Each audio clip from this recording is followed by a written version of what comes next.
अस्सलामु अलैकुम वरहमतुल्लाहि वबरकातुहू। Bakhtiyar Zafar voice of library की एक नई वीडियो के साथ। नाज़रीन, क्या आपको मालूम है कि दुनिया का सबसे कदीम तरीन राइटिंग स्टाइल कौन सा है, जिसका आगाज 3000 कबल मसीह में हुआ और सन ईस्वी तक उसका इस्तेमाल आम रहा। अगर आप दुनिया के इस कदीम खत के बारे में नहीं जानते तो इस वीडियो में हमारे साथ रहिएगा, हम आपको बताने जा रहे हैं।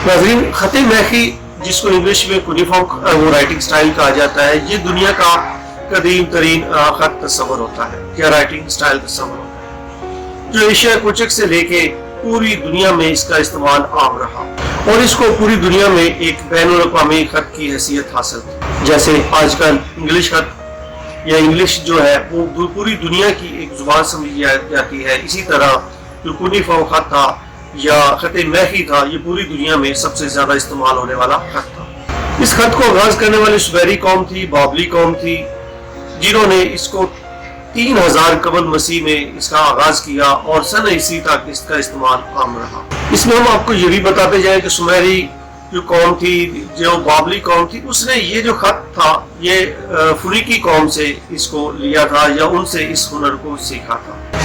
मिस्र का जो महकमा खारजा था, वो खतो कताबत पूरी दुनिया में जो लेटर लिखे जाते थे वो इसी खत के अंदर लिखे जाते थे और ये जो खतो कताबत होती थी ये मिट्टी की तख्तियों पर हुआ करती थी। कहते हैं इस खत का आगाज हजरत इब्राहिम अलैहिस्सलाम से शुरू हुआ और हजरत ईसा इस्लाम तक इसका खत का जो वजूद है वो बरकरार रहा और इस खत का इस्तेमाल आम होता रहा। अंग्रेजी जुबान का लफ्ज कुनिफॉर्म दो लातीनी जुबान के अल्फाज का मजमूआ है। क्यूनस जिसका मतलब मेख लिया जाता है और फॉर्मा जिसका मतलब लिया जाता है शक्ल का, यानी कि मी की शक्ल का जो खत था उसको कुनिफॉर्म खत कहा जाता है। सीधी और बाबली कौम की मीख जैसी कुरंदाकारी को खत मेखी कहा जाता है और ये जो कौल है या ये जो अल्फाज है ये ALA लाइब्रेरी ऑफ ग्लॉसरी के अंदर शामिल है। मीख की शक्ल के ऐसे हरूफ जिसमें कदीम ईरानी और बाबली कुरंदाकारों को तहरीर किया गया था, इसको खत मीखी कहा जाता है और ये तारीफ जो है वो encyclopedic dictionary of library and information science के अंदर दर्ज है। खत मीखी का इर्तिका, इसका आगाज कब, कैसे और कहाँ से हुआ, ये एक तवील बहस है।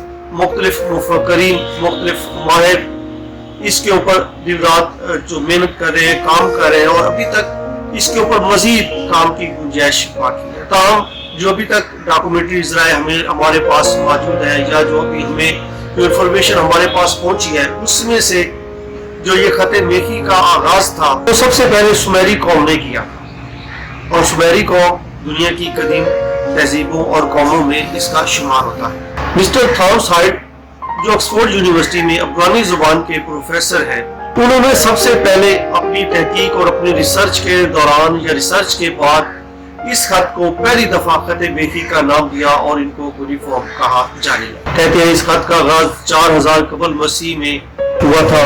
इब्तिदा में इस खत के जो हरूफ थे वो मी की शक्ल के नहीं थे बल्कि तस्वीरी शक्ल के हुआ करते थे, यानी हम कह सकते हैं कि खत मेखी का आगाज भी दुनिया के दीगर जो तस्वीरी खत है उसी सूरत में ये भी हुआ था और बाद में इसको खत मेखी का नाम दिया गया जिसको मेख की शक्ल भी कहते हैं। लेकिन जब नरम मिट्टी की तख्तियों पर आतीदार लकड़ी से और बाकी जो दीगर सख्त चीजें थी उनसे नक्शो नगार बनाने का रवाज आम हुआ तो उसके बाद खत मेखी ने जोर पकड़ा और इसका रवाज आम हो गया और जो खत मेखी था इसके वजूद ने जन्म लिया। जो खत मेखी था इसकी जो शक्ल थी वो जैसे मौजूदा दौर के अंदर हम एक कील को लेते हैं उस तरह की, इसलिए उसे खत पैकानी और खत मेखी भी कहा जाता है, इसको खत मसमारी भी कहा जाता है और मसमार जो होता है कील को कहते हैं। एक माहिर जो जुबानियात है उनके मुताबिक इराक के अंदर जो तहरीरों के लिए अल्फाज इस्तेमाल होते थे उनको तहरीर मसमारी भी कहा जाता है या खत पैकानी भी कहा जाता है। इसी वजह से जो खत मेखी था इसको खत मेखी का नाम दिया गया। जो दीगर नाम है इराक के अंदर खत मेखी के लिए इस्तेमाल होते थे वो पैकानी یا مسماری بھی استعمال عام ہوتے رہے. اور جو اہل عراق تھے وہ مٹی کی تختیوں پر جو کچی ہوتی تھی، کچی مٹی کی تختیوں پر نوکدار قلم کے ساتھ لکھائی کا کام کرتے تھے. ناظرین، کرمان شان کی ایک پہاڑی پر ایک جو پتھر کا ٹکڑا تھا وہ ملا، جس پر جو تحریر تھی وہ کوئی بھی نہ پڑھ سکا، اور اس کے جو مطلب، جو معنی اور مفہوم تھے وہ کسی تک نہ پہنچ سکے. بلاخر 1837 کے اندر سر ہنری رالسن نے اس تحریر کو پڑھا، اور انہوں نے پڑھنے کے دوران ایک دوربین کی مدد حاصل کی. دوربین کی مدد سے اس جو چٹان تھا یا جو پتھر کا جو یہ کتبہ تھا، اس کے اوپر جو تحریر تھی اس کو پڑھا گیا. اور اسی لیے سر جو ہنری رالسن ہے ان کو اشوری جو ہے یا اشوریات کا بانی بھی کہا جاتا ہے. بعد میں دار ایوش نے اس کتبے کو فارسی، علمی، بابلی ان تینوں زبانوں میں بھی لکھا کرایا. خط میخی کی جو مقبولیت اور اہمیت تھی، یہ سادہ ہونے کی وجہ سے پوری دنیا میں اس کو سب سے زیادہ استعمال کیا گیا. عہد قدیم خط میخی جو تھی یا خط میخی جو تحریر تھا وہ بائیں سے دائیں جانب لکھا جاتا تھا.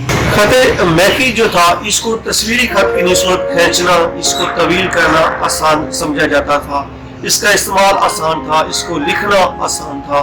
خط میخی کو نہ صرف عراق کے اندر ترقی اس کی ہوئی، عراق کے اندر اس کی مقبولیت ہوئی، بلکہ ارد گرد کے جو دیگر ممالک تھے یا دیگر جو شہر تھے، بڑے بڑے جو شہر تھے، ان کے اندر بھی اس کا استعمال عام ہونے لگا. اس خط نے لبنان، ایران، ایشیا کوچک تک بہت زیادہ مقبولیت حاصل کر لی، اور اس لیے اس کو کہا جاتا ہے کہ یہ پوری دنیا میں ایک طرح کا بین الاقوامی خط سمجھا جانے لگا. مخروطی حروف کی تینوں شکلوں جیسے کہ پیکانی، مسماری اور میخی، ان میں پہچان کرنا انتہائی آسان ہوا کرتا ہے. یہ بھی ایک اس کی مقبولیت کی وجہ ہے. یہ رسم الخط دنیا میں یا قدیم رسم الخط میں سے سب سے زیادہ خوبصورت تصور کیا جاتا ہے.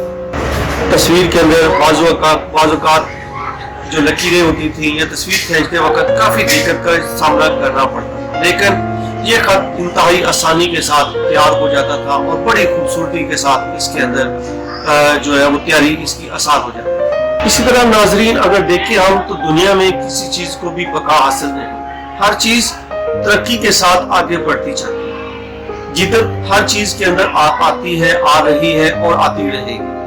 جو چیز آج ہے کل وہ بہتر شکل میں ہمارے پاس موجود ہو. اسی طرح جو خط میخی تھا یہ بھی زوال پذیر ہوا اور اختتام کی طرف گامزن ہوا، اور اس کے بعد اس کی جگہ پہ نئے خطوط نے، نئے تحریری جو سٹائل تھے انہوں نے جگہ لی. اس کی جو ناکامی یا اس کے خاتمے کی کچھ چند وجوہات ہیں وہ کچھ اس طرح کی ہیں. بابلی اور اشوری رسم الخط میں تو سینکڑوں قسم کے نشانات استعمال کیے جاتے تھے. ان کا لکھنا بہت مشکل عمل ہوا کرتا تھا، جبکہ فنیکی جو رسم الخط تھا اس کے اندر صرف 22 حروف تھے. فنیکی رسم الخط کی وجہ سے جو خط میخی تھا اس کو ختم کرنا پڑا یا یہ ختم ہو گیا. بابلی اور اشوری جو سلطنت تھی یہ بھی بہت کمزور تھی، اور ان کی کمزوری کی وجہ سے بھی یہ جو خط میخی تھا یہ اس کا زوال کا ایک سبب سمجھا جاتا ہے.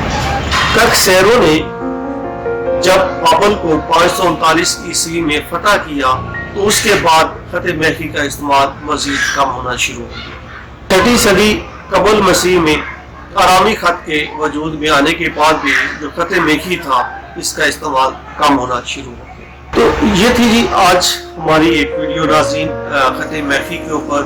یہ خط میخی کیا تھا، اس کا استعمال کس قوم نے کیا، یہ کب اس کا آغاز ہوا اور اس کے زوال کے اسباب کیا تھے، آپ کو ہم نے اس ویڈیو کے اندر بتانے کی کوشش کی.